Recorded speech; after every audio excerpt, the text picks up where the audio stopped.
નમસ્તે. Hello everyone. અમે શ્રી તાલુકા શાળા નંબર 3 ના વિદ્યાર્થીઓ છીએ. મારું નામ વાજા માનવ છે. મારું નામ ગોહિલ રોનક છે. આશા હશે કે તમે બધા મજામાં હશો અને આજુબાજુની પ્રકૃતિ પણ મજામાં હશે.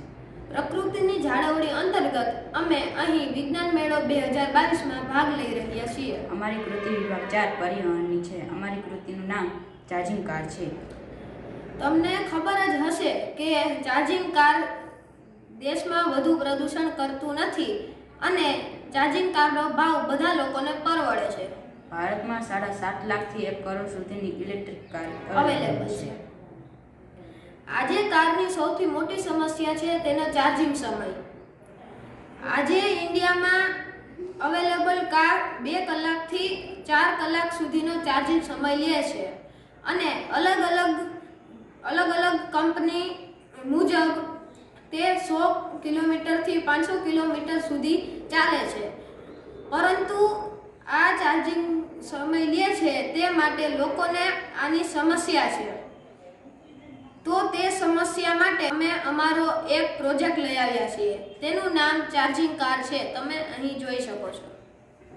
સાધન સામગ્રી: તાંબાના તારના 2 ગુંચલા, LED, battery, transistor, register, wire, car, પુઠ્ઠા, રંગીન કાગળ, સ્વિચ, બેટરી વગેરે. અહીં અમે એક તાંબાના તારનું કૂચરું અહીં એક ફિટ કરેલું છે. અહીં અમે એક તાંબાના તારનું કૂચરું અહીં બેટરી અને ટ્રાન્ઝિસ્ટર, રજિસ્ટર, વાયરની મદદથી સ્વિચ સાથે જોડાયેલું છે. આ કાર ટેસ્લા કોઇલના આધારે કામ કરે છે. ચાર્જિંગ સ્ટેશન મોટા મોલ,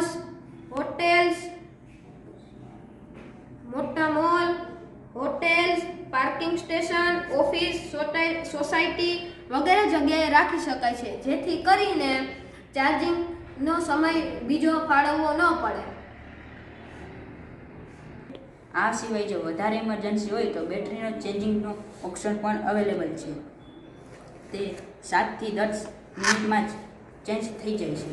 અને આ બેટરીઓને ચાર્જ કરવા માટે અમારી પાસે સોલાર સ્ટેશન પણ અવેલેબલ છે.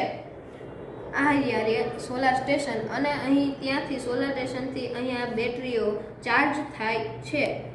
અગેન પ્રકૃતિની જાળવણી એ અમારો મુખ્ય ઉદ્દેશ છે. તો આવા સોલાર સ્ટેશન દરેક જગ્યાએ અવેલેબલ હોય તો ઇલેક્ટ્રિકની પણ જરૂર પડતી નથી. અને આ ઇલેક્ટ્રિક ચાર્જિંગ સ્ટેશન માટે ભારત સરકાર પણ સબસિડી આપે છે. તો સોલાર સ્ટેશન માટે પ્રધાનમંત્રીને વિનંતી કે વધારે સબસિડી આપે તો આ કાર અને પ્રકૃતિની જાળવણી બધાને વધુ વેગ મળશે. અહીં આ એક અનોખી કાર છે જેને ચાર્જ થવા માટે સોકેટની જરૂર પડતી નથી. બાકીની ઇલેક્ટ્રોનિક કારમાં સોકેટની જરૂર પડે છે અને આ કારમાં સોકેટની જરૂર પડતી નથી. તેને ચાર્જિંગ સ્ટેશન ઉપર લઈ અને પાર્ક કરી દે ત્યાં તે ચાર્જ થવા લાગે છે અને આ એલઈડી તે ચાર્જ થવાનું સૂચન દર્શાવે છે. જ્યારે પણ ઇમરજન્સી હોય ત્યારે અહીં કારમાંથી જૂની બેટરી, ખાલી થઈ ગયેલ બેટરી કાઢી અને આ નવી બેટરી ફિટ કરી દે છે અને જે ખાલી થઈ ગયેલ બેટરી હોય તેને અહીં સોલાર સ્ટેશન પર લઈ અને ચાર્જિંગ કરવા મૂકી દે છે.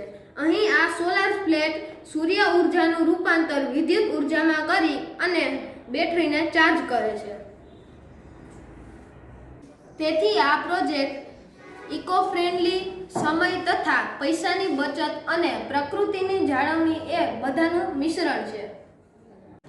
આ પ્રોજેક્ટ ઓછો ખર્ચાળ અને હવાનું પ્રદૂષણ ઓછો કરવા માટે મદદરૂપ છે.